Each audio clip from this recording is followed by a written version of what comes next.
gallows up there. See that? Oh, I see the gallows. Yeah. So you can sit here and watch somebody. They got here themselves. Took him up there. Oh. Wow.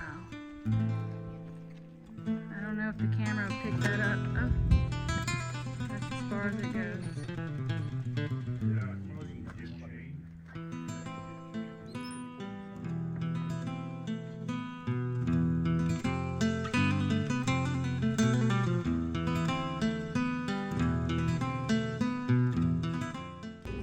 We finished out the trip, going on up to Bannack, where we rolled in. And Tony was there waiting on all of us. Yeah, we went down this lonely dirt road to Bannack State Park. Out in the middle of nowhere, some beautiful scenes. No signal. This is what it looks like going to our next campsite. This is Bannack State Park is where we're headed. And it's out in the middle of nowhere. So this ought to be pretty interesting.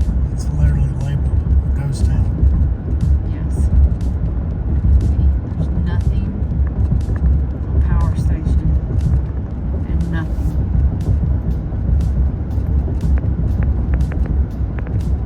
Even the farmers have closed up shop. Tiny little cemetery, that would be kind of cool to visit. Yeah. But there's some old headstones in there. Alright, this is the first place we've seen. In a half mile, turn left.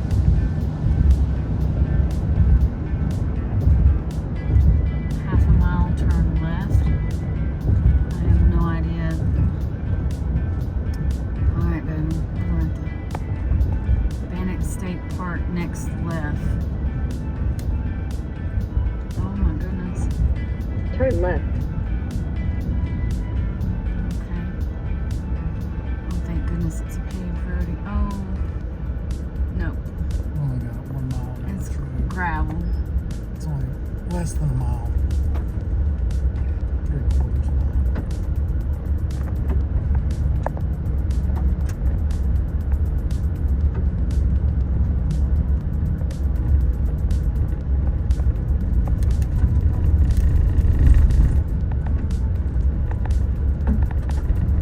Wow. Look up there.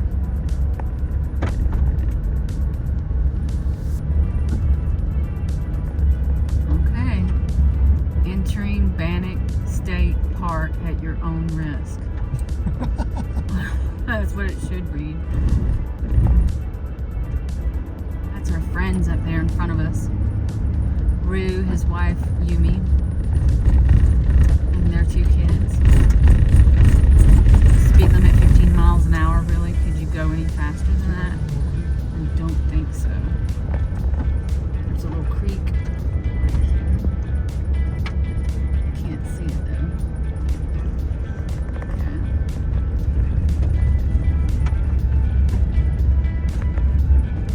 I have a feeling some of these signs should say like, last chance to turn around and go back. This used to be an old mining site. You could mine for gold. Wow, that's rather cute. Pulling into Vigilante Campground. There's good clean water down here, they said, out of the spigot. So even though we brought water to shower with, there's water on demand. So. Yeah, and water for the rest of our trip too, so. There's Tony right over there. Him and his wife chilling in the shade. I wasn't sure we were going to have any shade. It's nice. So It what? is nice. Tony's like, we're right here. That's us. And they had, just like Kirk Downey, their bathroom, it's just like a toilet, a hole in the ground with a toilet over it. Yeah, like It's a vault toilet. same situation, vault toilet where it's just a hole in the ground. Like an outhouse. It's like a boyette's, but it'll never go away. It's permanent.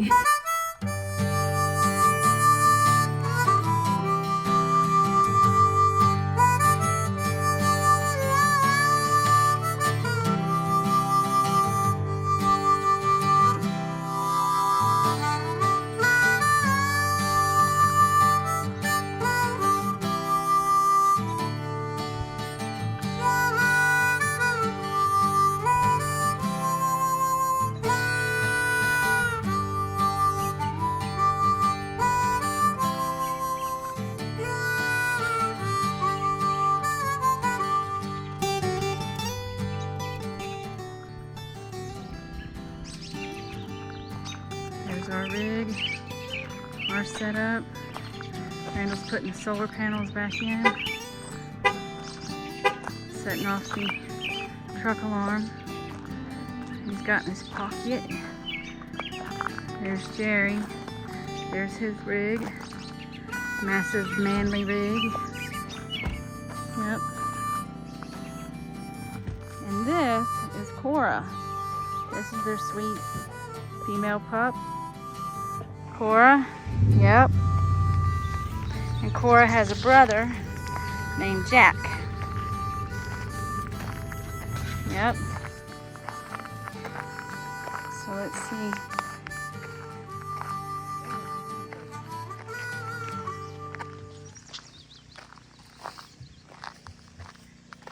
And there's Rue and his setup. Folding up the kids' tent. Look how beautiful.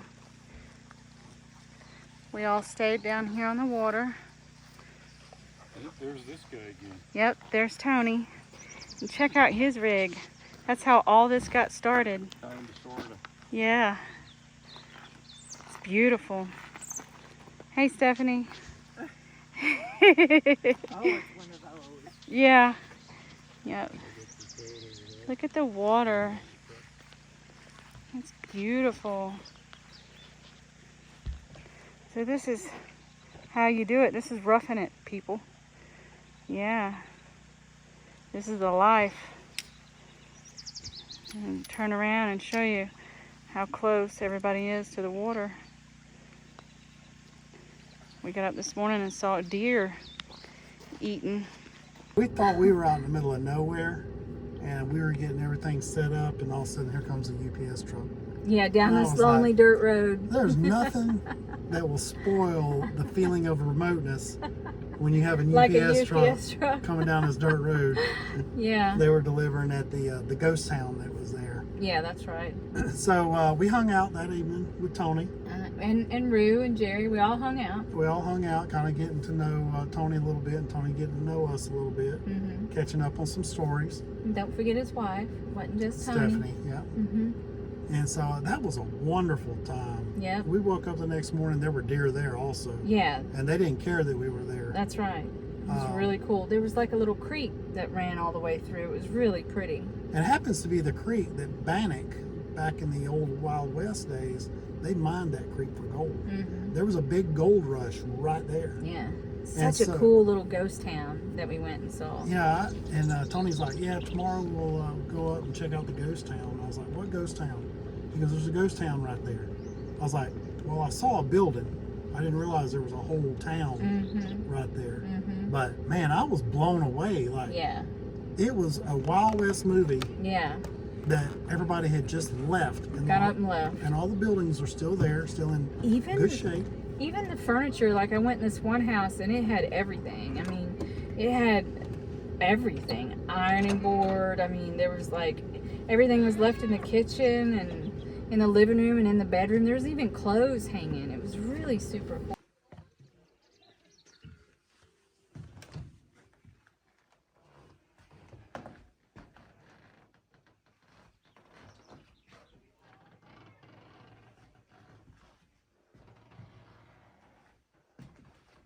It's like stepping back in time.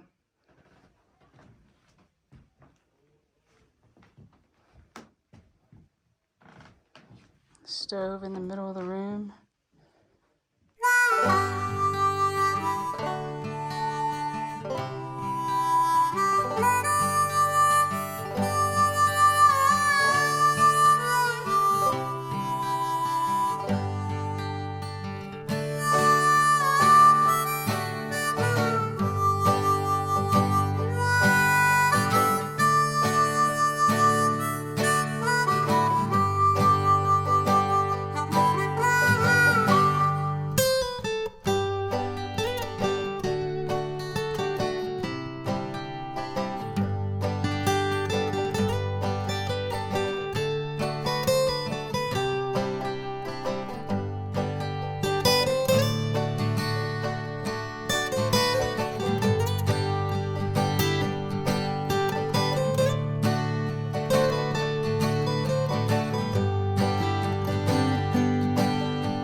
they just got up They and still left. had the schoolhouse, the jailhouse. They even pointed out where the gallows were, where they did their hangings. They hung a lot of people there. Mm-hmm. And it was the old Wild West. Like, if they got wind that there were some people robbing stagecoaches, Mhm. they rounded them up and they hung them. Yeah. Yeah, so Yeah, there was a saloon, a church. I mean, the governor's house. It was super cool little strip. matter of fact, I picked up this book while I was there, and this is based on a true story. The name of the book is A Decent and Orderly Lynching. Mm-hmm. The Montana Vigilantes by Frederick Allen. And I started this book after we left, and man, I've really been glued into it. Like, when you could be there and you see it, and then you're reading about it, and you could put pictures Mm-hmm. to the words. I mean, wow. Yeah. Wow. Yeah. So that was a wonderful experience. So we did the tour of the ghost town. We packed up and we left out of there probably about 12 o'clock-ish. Wouldn't it, when we left Bannack? I don't remember about what time it was. But it was probably around noon time when we left. We're all getting ready to leave Bannack State Park in Montana and going to Stanley Basin. There's Rue, his family and his rig. And then over there you can see the top of the camper for Stephanie and Tony. And then we were going to go over to Bloody Dick's Creek. You're gonna have to tell a story on All right, that. so before you start I mean, wondering about the name of this place,